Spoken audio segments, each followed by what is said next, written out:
Well, Brandon, this daylight double shooting that happened in the middle of the weekend has absolutely rocked this Oshawa neighborhood to its core. I can tell you right now that there is one active crime scene behind me. Forensics teams are still on scene.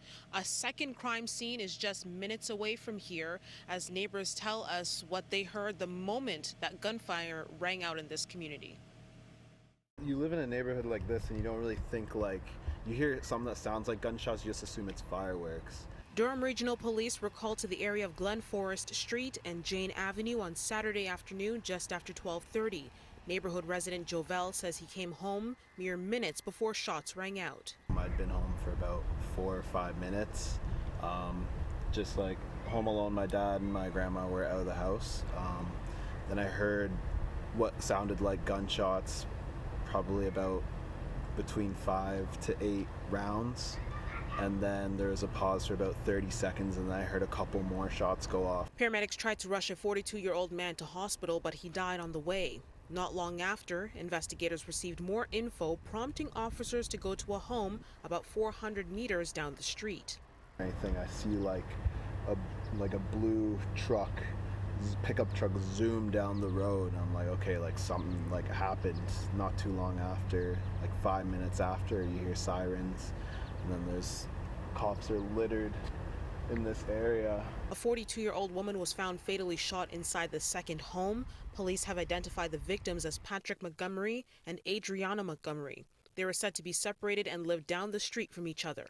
With hockey nets at one home, a basketball net and bikes at the other home involved in this crime scene, the pair reportedly had 2 children, one as young as 12 years old. We did see kids playing basketball a couple days prior at both locations, and it's just terrible. You have to think about the families in this time. Pat is said to have played for the Oshawa Generals from 1999 to 2002 and was also reportedly a high school teacher in Whitby. Neighbors say on the day of the shooting, Adriana frantically called Pat for help. At some point, she and Pat were shot. One man was taken into custody. 30-year-old Mark Gordon is now facing 2 counts of first-degree murder. Neighbors say the accused is believed to have been a basement tenant in the home where Adriana stayed. Police say the suspect is known to both victims but wouldn't elaborate on what the connection was. Officials also confirming the shootings are not a domestic-related case. It's known as a quiet neighborhood. The Glens is very sought after, and the last thing you'd expect here.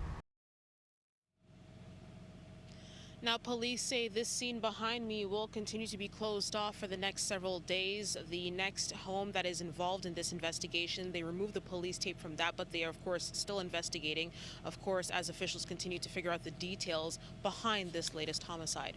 Brandon, I'll send it back inside to you.